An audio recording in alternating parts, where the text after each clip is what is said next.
Vous l'attendiez depuis longtemps, il est de retour. Le club des Hommes en Noir a fait les belles heures d'une radio que nous saluons ici avec respect, mais vous les entendiez et désormais vous pourrez également les voir.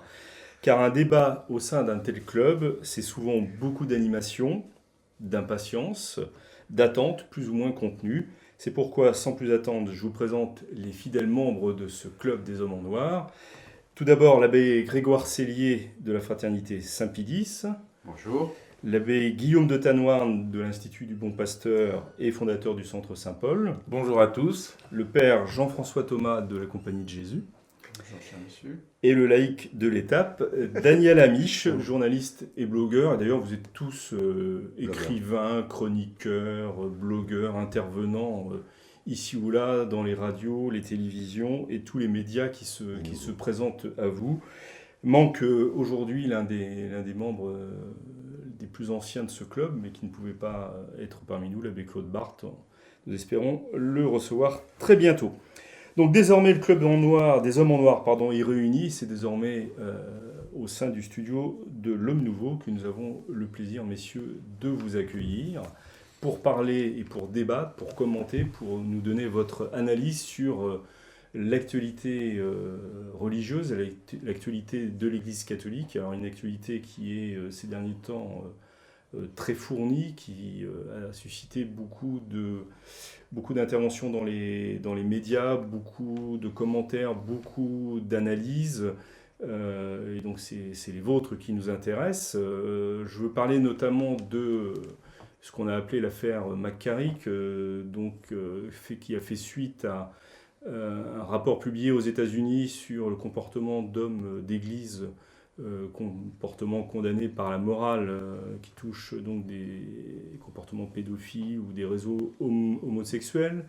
Le cardinal McCarrick a démissionné et n'est plus à cette heure cardinal.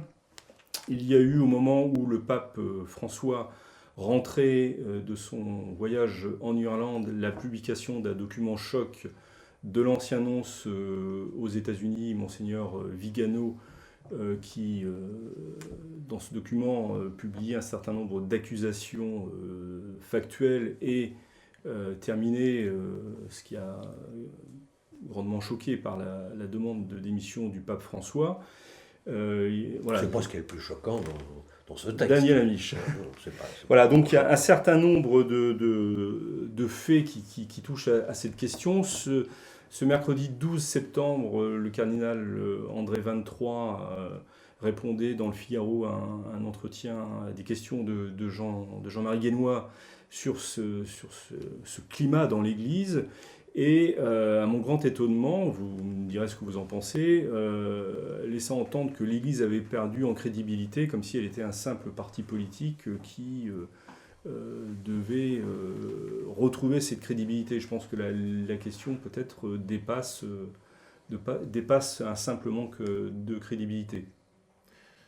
Moi, je crois qu'effectivement, il y a un problème de crédibilité qui se pose, c'est-à-dire que l'Église a une prédication qui est essentiellement une prédication morale, puisqu'il s'agit de savoir ce qu'il faut faire pour avoir la vie éternelle, c'est de ça qu'il s'agit.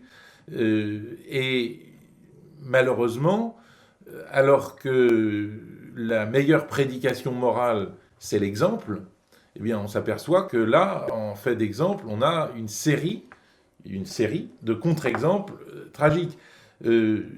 Autant on a toujours pu excuser le péché de tels membres de l'Église, et il y en a toujours eu à toutes les époques. J'en parlais avec une fidèle qui me disait « Mais vous oubliez César Borgia ». Bon, César Borgia, qui n'était pas un homme d'église, c'est vrai que le pape Borgia avait 6 enfants quand il est arrivé sur la chaire de Pierre, qu'il en a fait un 7e pendant son pontificat. Bon, mais d'abord c'est une exception, et ensuite faire des enfants, c'est pas criminel. Tandis que abuser d'une position dominante que le Christ vous a donnée pour mettre dans votre lit de jeunes séminaristes ou des jeunes gens plus ou moins inconscients de la gravité de ce qu'ils laissent faire, c'est criminel. C'est criminel. Et vous irez jusqu'à Autre dire... chose et c'est clair qu'ils n'observent pas la loi de l'Église sur tel ou tel point. Et autre chose, des criminels en série, car c'est quand même de ça qu'il s'agit. Pour McCarrick, oui, c'est vraiment un serial, vraiment un prédateur quand même. C'est un prédateur. Mais vous iriez jusqu'à dire que c'est la faute du cléricalisme, d'une forme de cléricalisme. Je crois qu'en tout cas, c'est au nom de l'autorité que leur a donné le Christ que ces gens se permettent de dévoyer des jeunes. Alors ce ne sont pas vraisemblablement, le plus souvent en tout cas, ce ne sont pas des enfants. Pour être un enfant, il faut pour se payer un enfant, il faut vraiment être pervers. Mais ce sont des jeunes gens, ce qu'on appelle des éphèbes, c'est l'éphébophile. Hein. Oui, donc c'est toute la question de pédophilie, homosexualité ou... Dans l'éphébophilie, le problème, c'est pas correct de le dire, je sais, mais l'éphébophilie, c'est la jointure entre pédophilie et homosexualité. C'est aussi l'histoire d'homosexuels qui cherchent à consommer mieux, excusez-moi, à optimiser leur consommation sexuelle en trouvant de la chair toujours plus fraîche et toujours plus innocente. La question, c'est la question du péché, évidemment. L'abbé Tanin a raison de dire que le péché a toujours existé, continuera à exister, et nous-mêmes d'ailleurs, on peut le dire quand même très honnêtement, enfin peut-être pas vous, nous sommes pécheurs.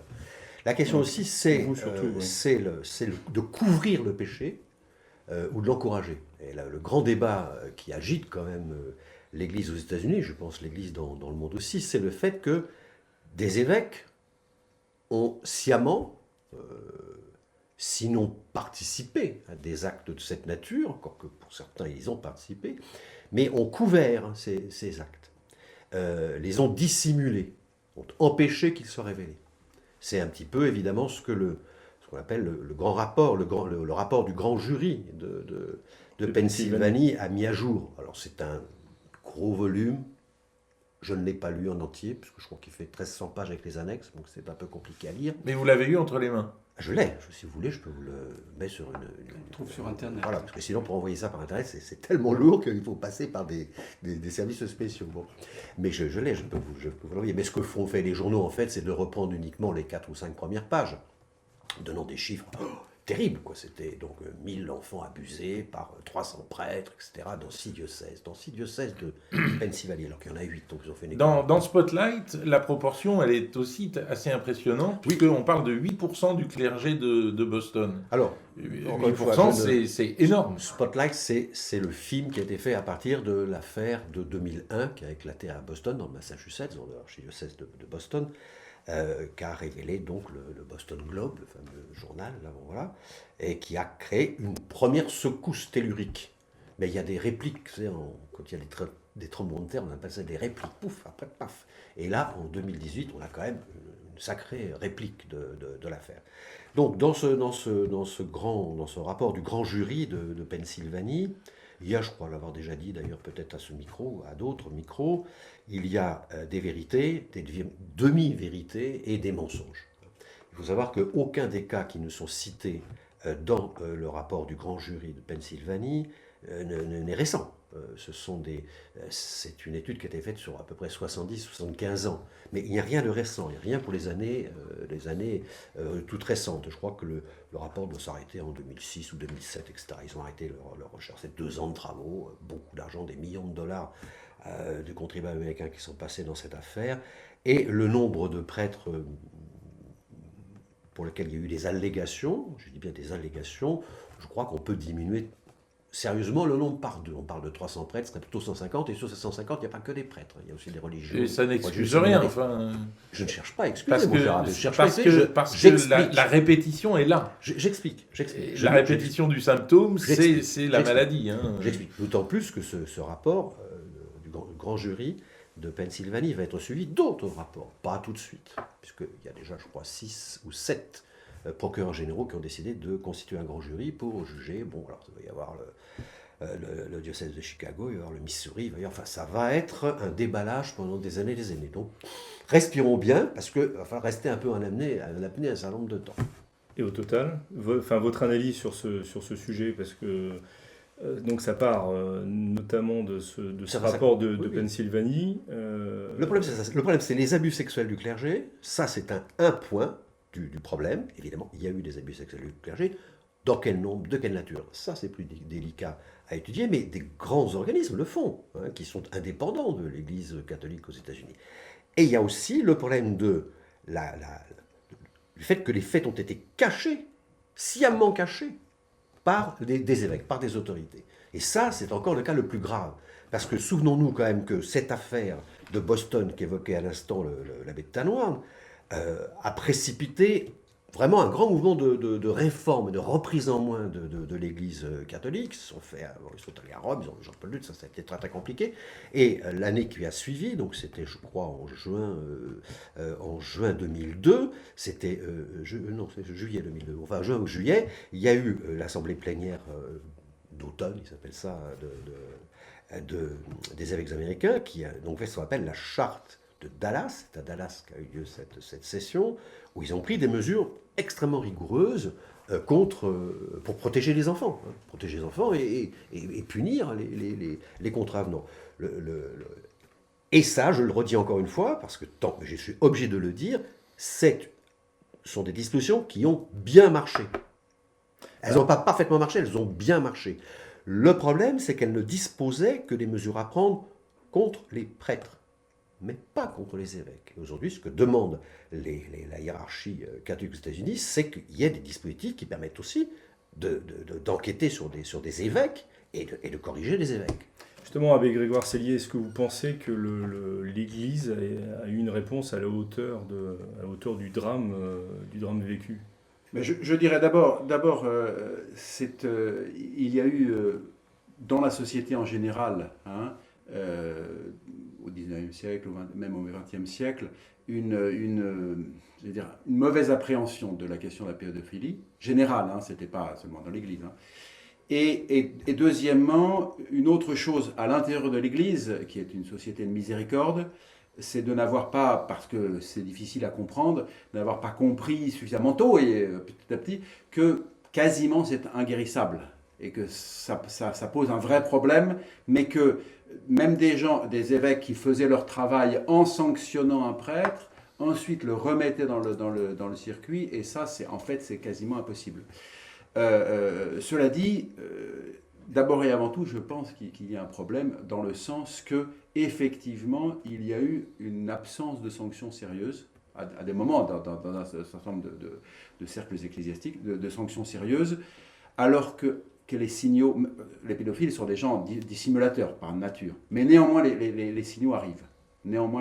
Et donc, là, les évêques et les instances n'ont pas fait suffisamment leur travail. Après cela, il aurait fallu sanctionner, peut-être sanctionner de façon en partie inefficace, parce qu'on n'avait pas encore compris qu'il fallait sanctionner de façon définitive, parce qu'on ne peut pas remettre dans le secteur. Quand vous dites de façon définitive, on ne peut pas remettre dans le secteur, il faut retirer de l'apostolat. C'est réduction à l'état laïque. Pas forcément, mais mettre bibliothécaire ou quelque chose comme ça, mais enfin en tout cas, plus dans l'apostolat direct. Mais alors, en revanche, après, on peut discuter du rapport entre ce que j'appellerais le canonique et le légal. Ne pas dénoncer si on sanctionne est peut-être admissible. Pas au regard d'aujourd'hui, mais je veux dire... Pas au regard de la loi civile. Voilà, mais sanctionner réellement, prendre toutes les mesures et ne pas dénoncer à la chose, c'est illégal peut-être, mais bon, ça peut se discuter. En soi, très probablement, il est meilleur, parce que plus efficace de dénoncer, et qu'il y ait une procédure civile, parce que ça a aussi des effets civils, et il y a aussi des victimes, etc. Mais bon, ça pourrait être discuté. Mais en réalité, il y a eu certainement un manque d'action réelle contre un mal. En fait, encore une fois, les signaux arrivent. Moi, j'ai été dans une école où on a des problèmes, pas forcément de pédophilie, mais de vol ou des choses comme ça. Où les signaux arrivent. Je veux dire. Après, il faut faire une enquête, et parfois on a du mal à trouver le coupable. Voilà, mais les signaux arrivent. Et il faut sanctionner, n'est-ce pas? Et ça, là, il y a eu certainement un manque. En revanche, la découverte sociale généralisée que, en fait, c'est des gens qui quasiment sont inguérissables, ça, c'est une prise de conscience un peu tardive. Et je dirais quand même, si on compare avec les grandes institutions, les institutions scolaires, etc.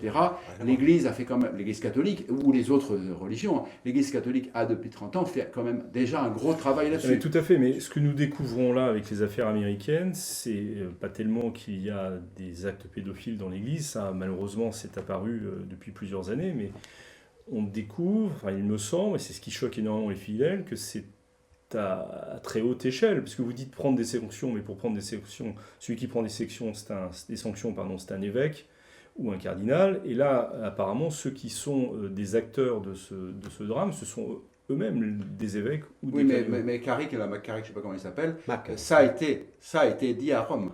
Rome le savait, attention, ils auraient dû faire enquête. Là, on va faire remonter la responsabilité. Je dirais, Alors, là, je crois que c'est Vigano qui a dit il ne faut pas le nommer là-bas, et il a été nommé quand même. C'est toute l'histoire du rapport, enfin du document publié par Monseigneur Vigano. Justement, Père Thomas, est-ce que cette publication vous a choqué, étonné, vous a semblé hors de proportion, ou est-ce qu'il aurait mieux fait de dire à ses supérieurs encore une fois, votre avis là-dessus?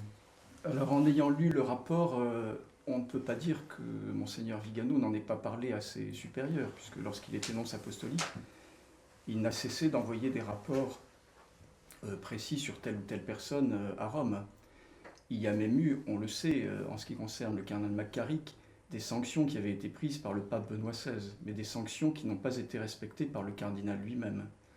Il n'a pas été jusqu'à être suspendu à Divinis, je crois, mais bon, il lui avait été demandé de ne plus participer à des manifestations publiques, à des messes publiques, etc. Mais il n'a pas obéi. Ce que j'aimerais dire, c'est que le problème actuel de la crise à cause de ce scandale est trop rapidement réduit à un problème moral. Il me semble que la fondation du problème n'est pas la morale. Parce que dans l'Église, en effet, il y a toujours eu des cas. Ce que disait l'abbé tout à Voilà, l'heure. la nature de l'homme est pécheresse depuis les origines, donc les hommes d'Église sont également des pécheurs. Alors on peut faire évidemment la distinction entre une faute ponctuelle et puis une perversité qui est continue. En revanche, ce qui est nouveau dans l'Église, c'est que la fondation doctrinale et liturgique s'est, depuis les dernières décennies, complètement écroulée. Et vous faites un rapport entre le... Oui, moi je fais un rapport entre les deux parce que ce qui a été abîmé à cause de cet écroulement doctrinal et liturgique, c'est le rôle de l'autorité.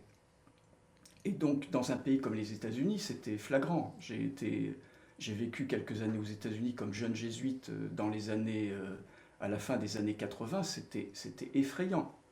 La culture des lobbies, au sein même des congrégations religieuses et des diocèses, tout simplement parce que l'autorité n'avait plus son mot à dire, ou bien l'autorité ne faisait pas son travail.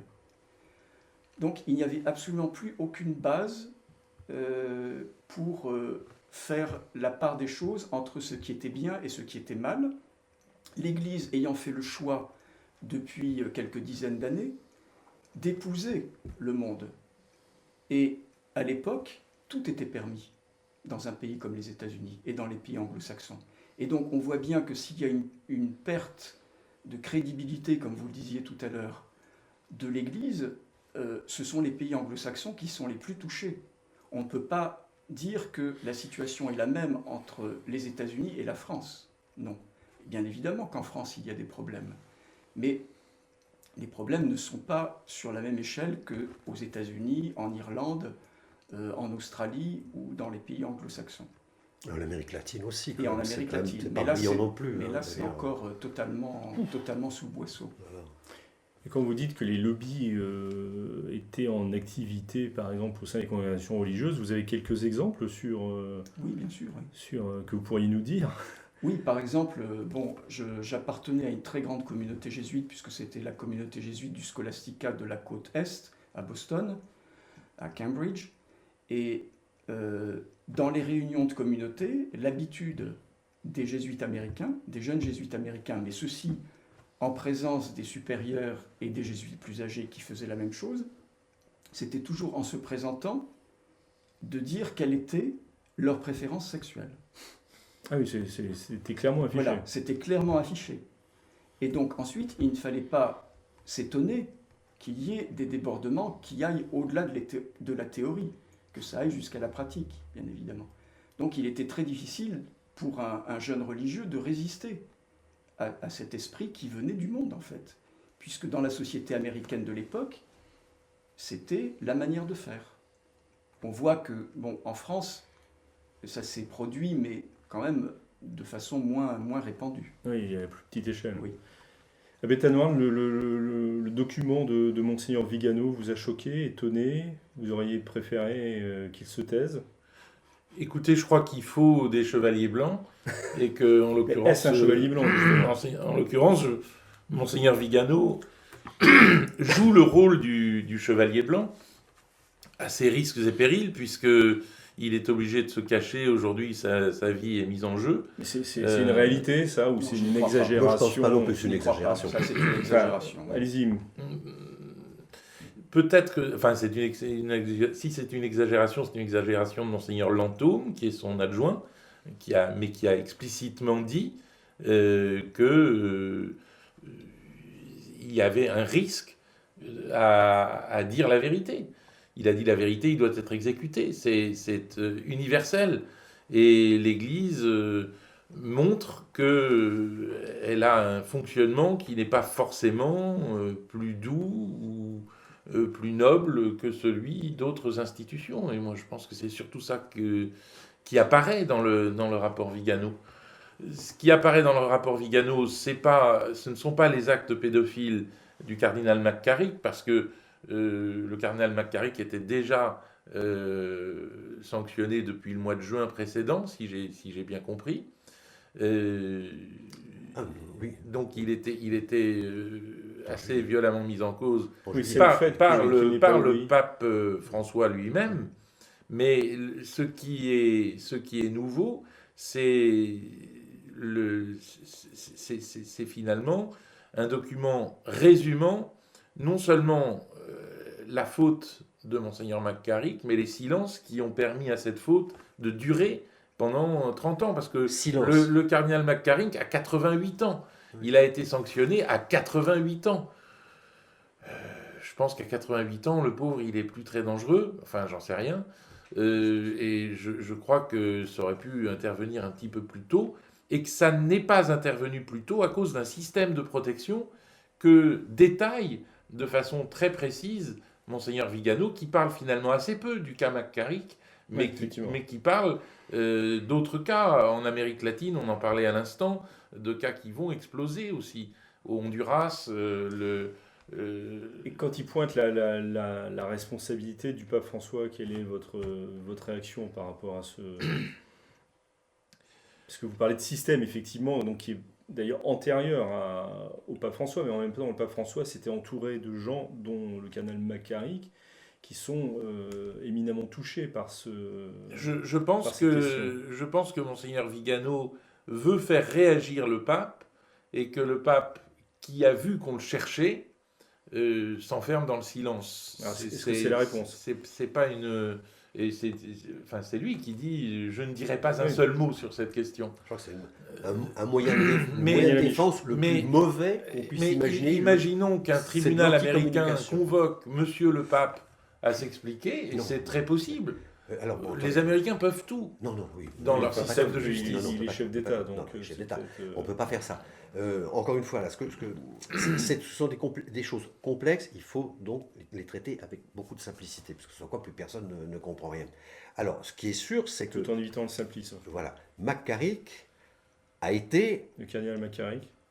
Oui, plus cardinal. Oui, non, mais enfin, pour que les auditeurs, les auditeurs comprennent. Il n'est pas cardinal, puisqu'il il est privé de son cardinat, c'est au mois de juillet, je pense. Juin. Il a remis son chapeau au pape. Il a demandé de le remettre quand même. Bon. Et puis, il y a menace objective. Là, cette fois-ci, c'est écrit.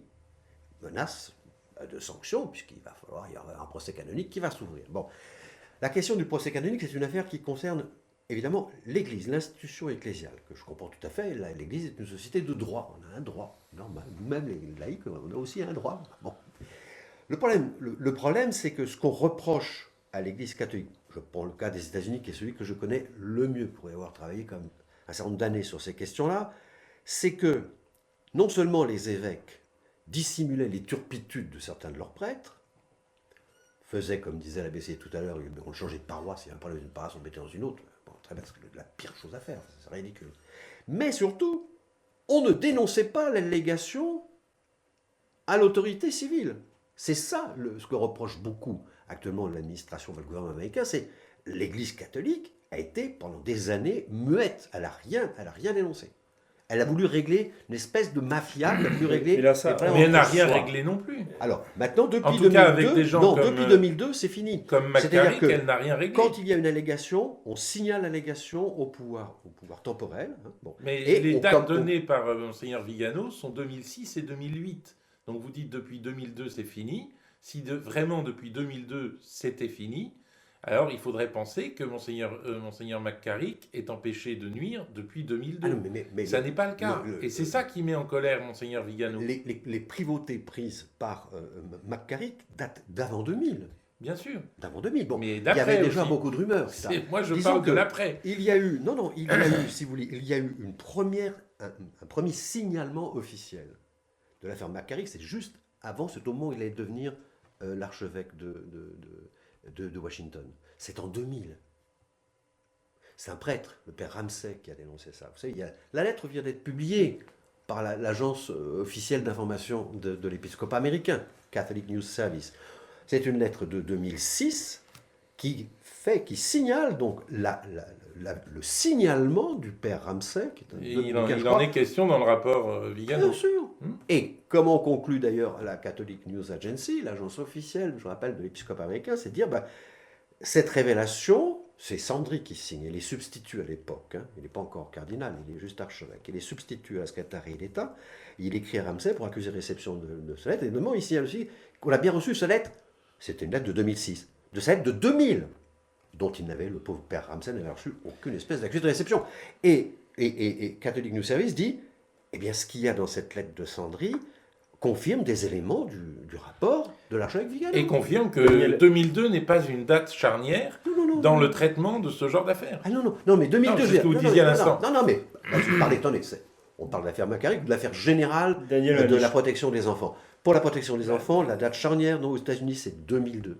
C'est juin 2002, Oui, mais c'est ça la n'a charte rien de changé Dallas. concrètement. Si, ça a Au changé. cas McCarrick, en tout cas. Ah, comme McCarrick, non, mais Qui est cardinal de Washington.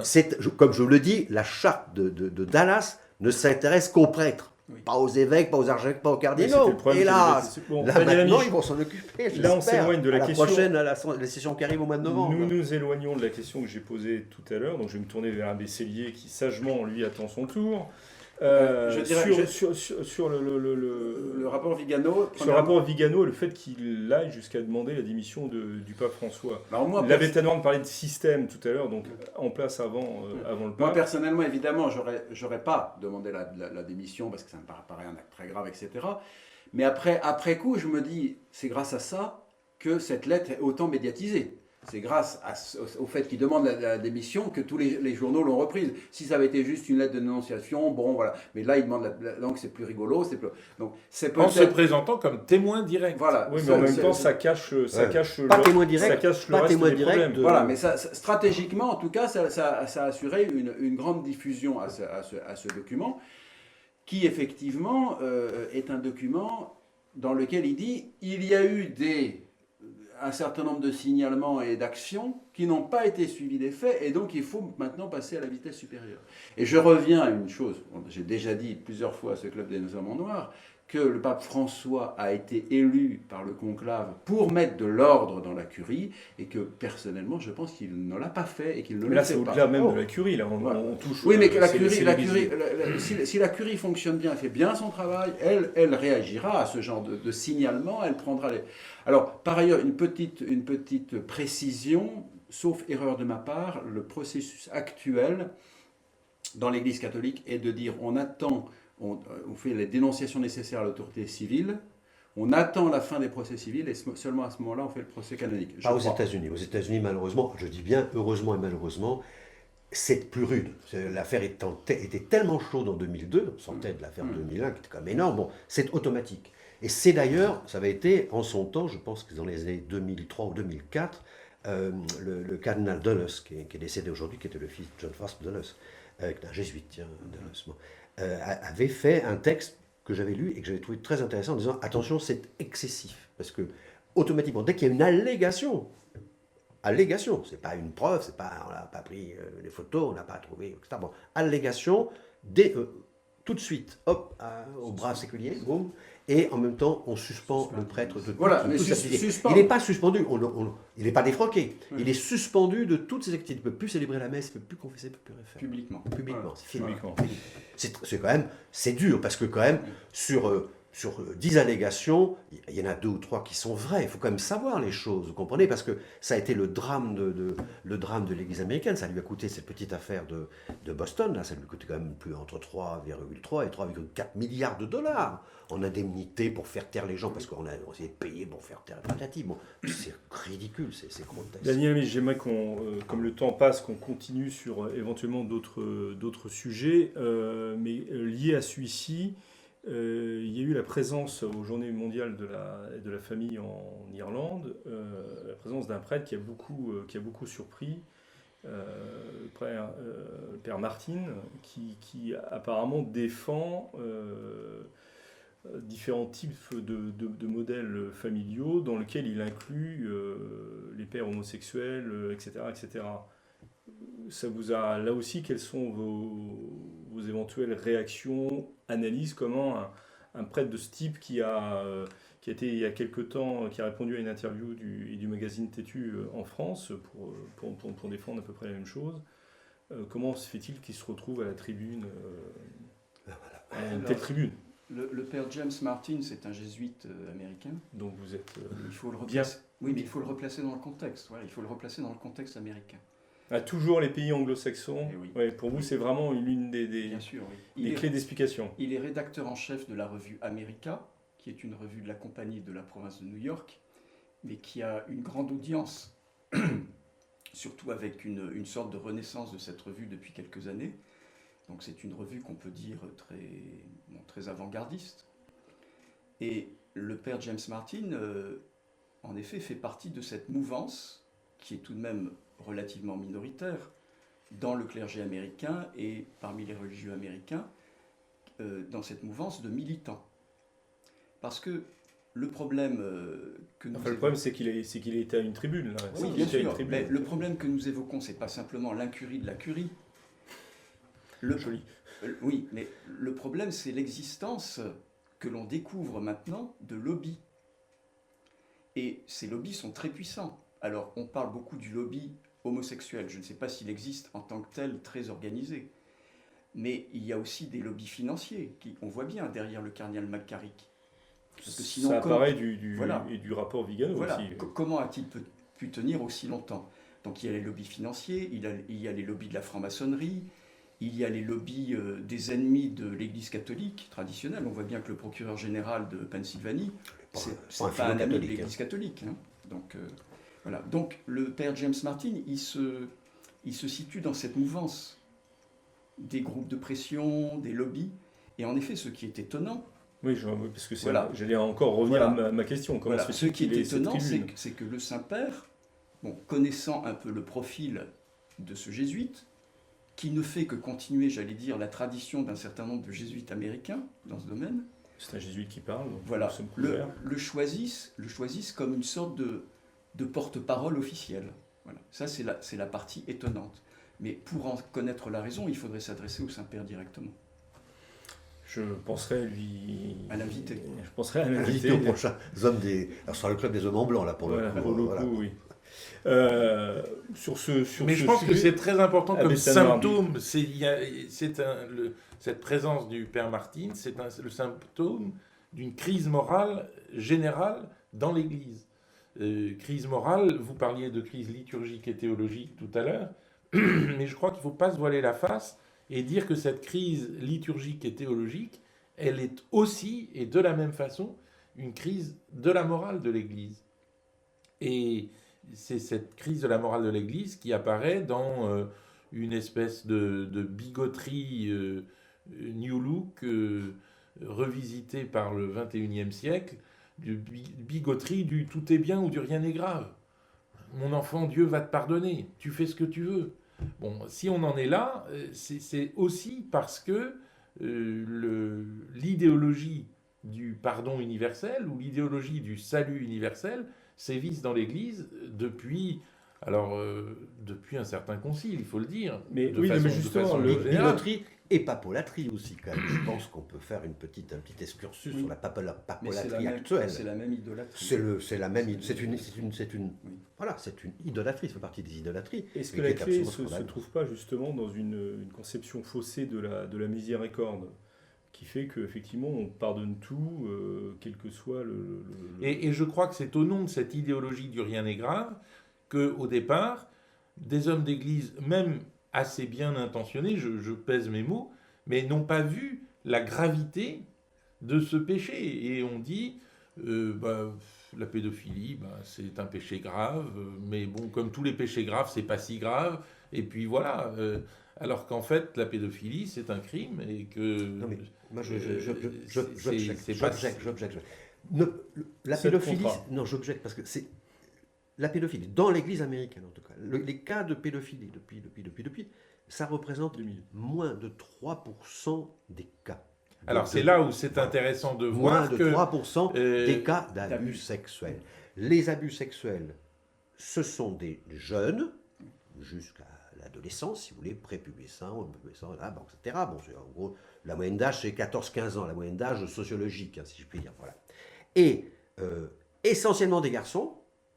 Nombre de cas d'abus sexuels, c'est 92% de garçons et 8% de filles. Donc c'est là où le homosexuel est donc important. Alors arrêtons de dire, parce que les journaux disent la pédophilie des prêtres. C'est pas de la pédophilie, c'est des phénomènes de... Il y a abus de position dominante, excusez-moi, oui, mais il y a crime parce qu'il y a abus de position dominante de cardinaux, d'hommes d'église, de professeurs... Je ne vous dis pas le contraire, je vous ai dit le contraire. Mais non. Je vous dis que les cas de pédophilie sont marginaux.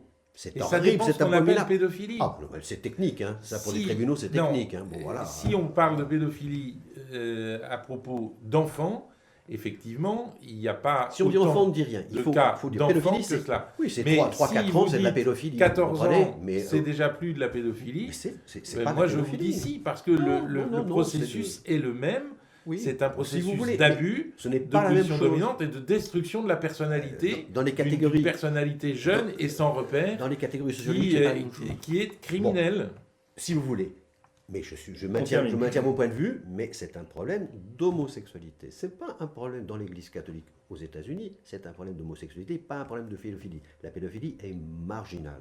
Bien, merci. On termine sur ce, juste une petite chose, sur ce sujet, mais très vite alors. Juste une petite chose, c'est qu'on est encore victime, et on n'a pas purgé ça, il est interdit d'interdire. Ça fait quand même les années 60. C'est cette idéologie-là qui imprègne encore, malheureusement. Alors, monsieur Abessélier, vous avez eu raison, ça va être temps de prendre la parole, parce qu'on va changer radicalement de sujet. Enfin, j'espère que c'est radical, puisqu'on va parler si vous le voulez bien, des changements à la tête de la fraternité Saint-Pie X, puisque ça nous ramène un peu en arrière dans le temps, puisque c'était au mois de juillet, je crois, vous me corrigerez si je me trompe. Il y a eu des élections avec un changement de supérieur général à la tête de la fraternité Saint-Pie X. Et Monseigneur Fellé n'a pas été renouvelé dans ce supériorat. Il y a un nouveau supérieur, des nouveaux assistants.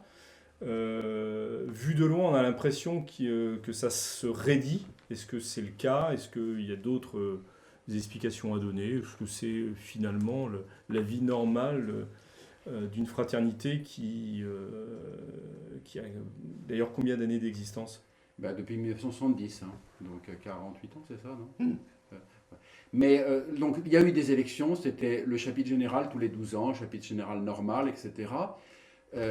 Monseigneur Fellé avait fait deux mandats de 12 ans, c'est déjà très long, donc il était peu probable, et à mon avis pas forcément désirable qu'il soit renouvelé, parce qu'à ce moment ça aurait été 36 ans, c'était effrayant quand même en quelque sorte. Donc il y a eu vous n'êtes pas monarchiste. Non, en tout cas, étant donné qu'il y a des élections, donc il faut en tenir compte. Il faut, je dirais, là, c'est effectivement un plus jeune qui a été élu, mais qui a à peu près l'âge à laquelle Monseigneur Follet a été élu, donc il n'y a rien d'extraordinaire, avec 2 assistants. Alors, dont un évêque quand même. Dont un évêque, oui, mais qui a déjà été assistant, donc ça n'est pas... Oui, mais qui était assistant d'un évêque. Oui, mais alors, attention. Là, c'est très troublant, vu de loin, encore une fois. Non, attention, mais... nous sommes une congrégation de prêtres.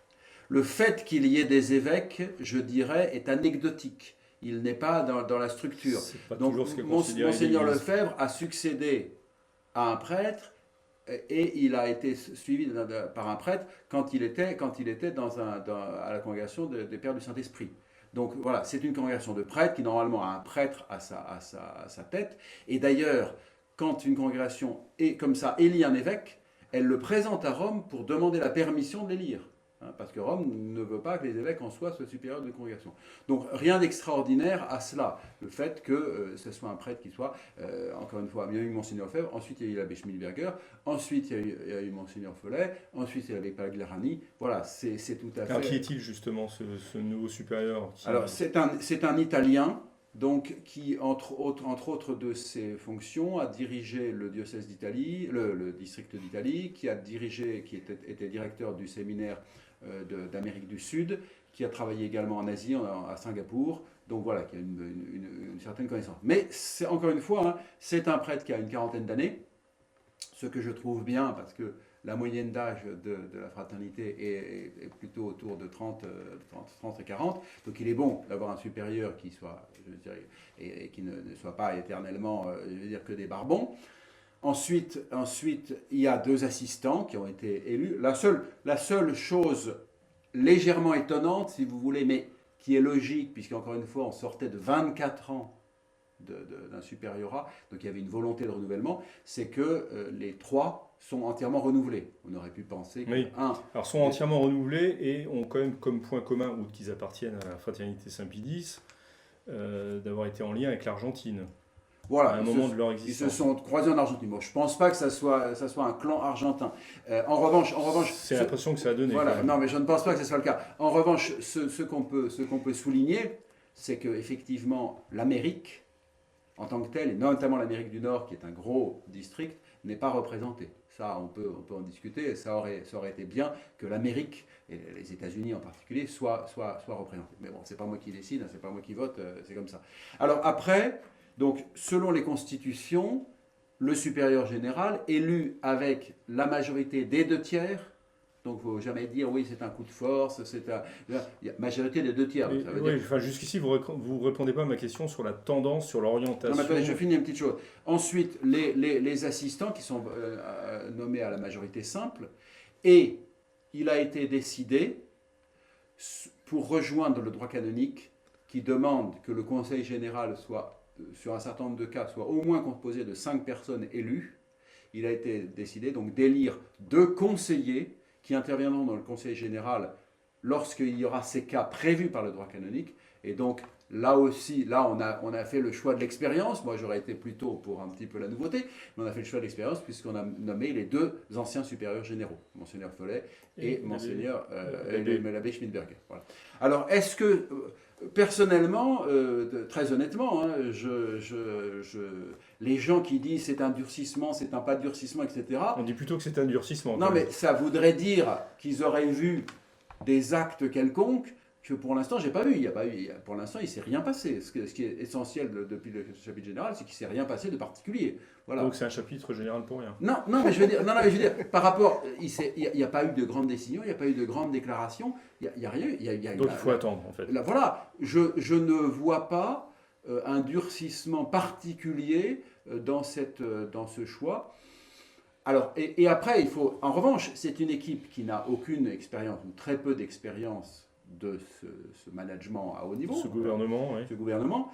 Et donc, tout simplement, ils vont se heurter à la réalité, ils vont se heurter aux choses, et ils vont évidemment, je dirais, mettre de l'eau dans leur vin par rapport même à des ambitions très légitimes qu'ils auront, mais parce que la vie, c'est pas si facile que ça.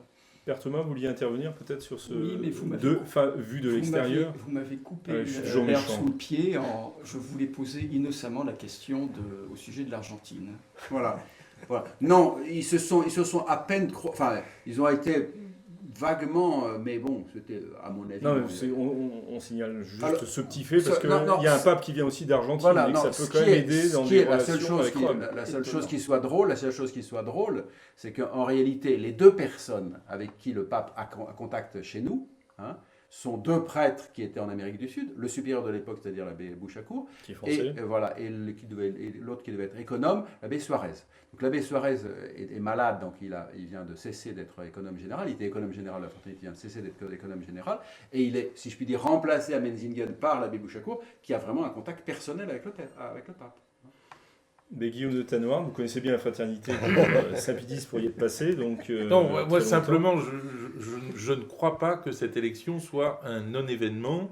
Je ne pense pas qu'il s'agisse juste de dire circuler, rien à voir. Il y a la possibilité d'un changement de cap, en particulier dans la politique accordiste ou pas accordiste avec Rome. Alors, accordiste, pas accordiste, pour qu'on comprenne bien... Est-ce qu'on fait un accord voilà, ou est-ce qu'on ne c'est fait pas d'accord d'accord avec Rome Et là, Monseigneur Alfonso de Galarreta, qui est le faiseur de roi, en l'occurrence, je Et qui pense, est hein, le premier on peut le assistant. dire, Oui, c'est pas un grand secret. a sur ces questions des opinions qui, elles non plus, ne sont pas secrètes et qui sont des opinions de très grande prudence, disons. Voilà, mais pas l'équipe précédente a été accusée d'une manière très soft, hein, parce qu'on est dans l'Église, mais l'équipe précédente a été accusée de vouloir aller trop vite dans l'accord, et l'équipe qui vient d'être élue par le Conseil général est une équipe qui veut manifestement au moins ralentir le processus d'intégration de la fraternité dans l'Église. Mais Le paradoxe, le paradoxe, et je voudrais quand même terminer mon raisonnement, le paradoxe, c'est que sans qu'ils aient rien demandé, le pape François, je dis bien François et pas Benoît, comme on s'y attendrait, ou comme on s'y serait peut-être attendu, Oui.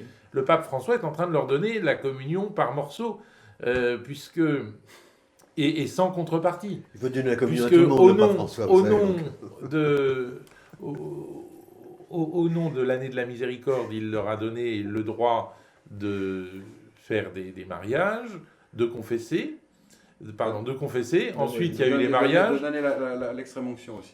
Et il y a eu l'extrême onction. Bref, la pratique sacramentelle, et c'est le but de François, je crois, elle est aujourd'hui, la pratique sacramentelle des prêtres de la fraternité Saint-Pédis est aujourd'hui tout à fait légitime dans l'Église, et légitimée par le pape lui-même, par un pape dont on disait que c'était un pape de gauche, et qui s'avère finalement beaucoup plus pragmatique et beaucoup plus expéditif que le pape de droite qui l'a précédé vis-à-vis de la fraternité Saint-Pédis. Le pape de droite qui a précédé le pape Benoît voulait quand même absolument que la fraternité Saint-Pédis dise que son concile, le concile où il avait été expert théologien, c'était pas si mal.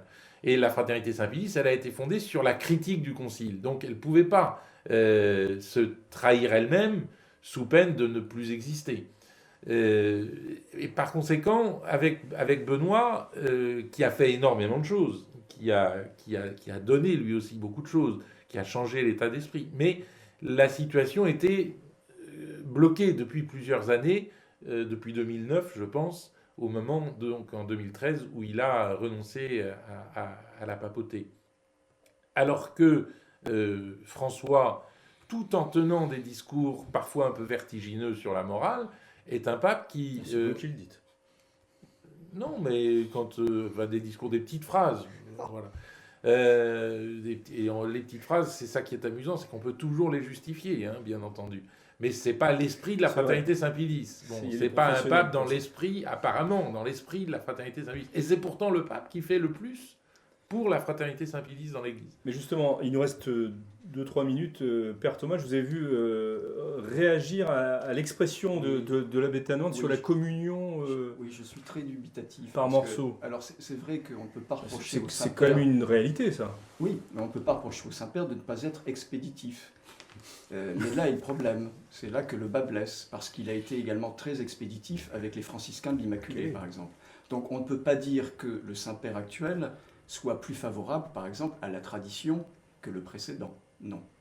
Non, mais en tous les cas, visiblement, il a posé des actes concrets à propos de la fraternité Certes, et des actes Saint-Pilice. concrets, mais de là à signer un accord qui soit favorable à la fraternité, il y a un pas... Mais je ne suis en pas fait, sûr il y que a la plus besoin fraternité d'accord. Saint-Pilice demande davantage que ce qu'elle a obtenu aujourd'hui du pape François. Et c'est ça qui est Ouais. amusant, c'est que on a une équipe qui ne veut plus faire d'accord, mais l'accord a été fait. Et finalement, tout le monde est bénéficiaire dans cette affaire. Ceux qui disent on ne fera pas d'accord peuvent continuer à le dire, parce que de toute façon, l'accord existe.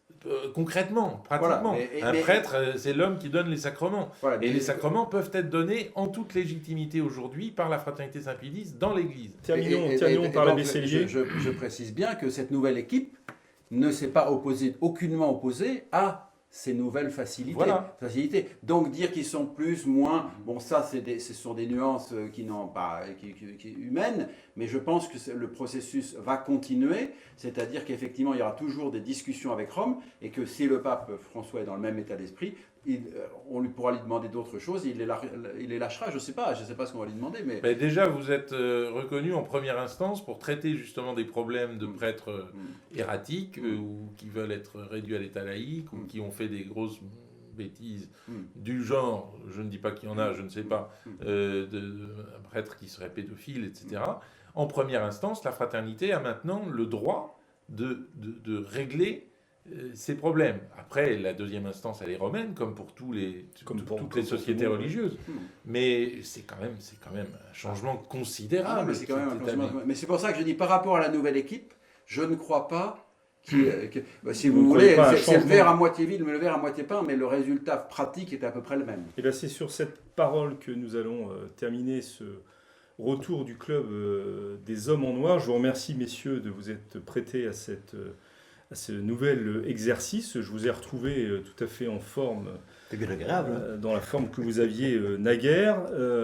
Nous allons essayer de vous réinviter tous les mois pour discuter, analyser, commenter, comme vous savez si bien le faire, l'actualité de l'Église ou les grandes questions. Aujourd'hui, nous avons donc traité deux questions, à savoir cette affaire autour des révélations des réseaux homosexuels, de la pédophilie, du cardinal McCarrick, du document Vigano, et puis la fraternité Saint-Pilice. Il y aura bien d'autres sujets auxquels nous devrons faire face. Nos membres sont aussi des écrivains, des auteurs, et l'abbé de Tannward vient de sortir un livre que je n'ai pas encore lu, mais que voici. Nous le réinviterons, ça c'est pour l'empêcher de parler, nous le réinviterons pour en parler. Donc ça s'appelle Le prix de la fraternité, retrouver ce qui nous unit. Et ça vient de paraître, c'est un essai qui vient de paraître aux éditions Talendier. Nous vous inviterons, monsieur l'abbé, pour en parler. Le père Jean-François Thomas a aussi fait un Alors, roman allons-y, qui vient Père d'être Thomas, publié chez... votre dernier livre. C'est un roman publié chez Via Romana qui s'appelle Le goût des myrtilles. Eh bien, il faudra aussi que Si vous pleurez pas en terminant de le lire, c'est que vous n'avez pas de cœur. l'on vous invitera pour Ça en donne parler envie, ça. également. Faites connaître cette émission sur les réseaux sociaux, sur vos sites internet. Faites savoir que le Club des Hommes en Noir est de retour. En attendant la prochaine émission, que Dieu vous garde.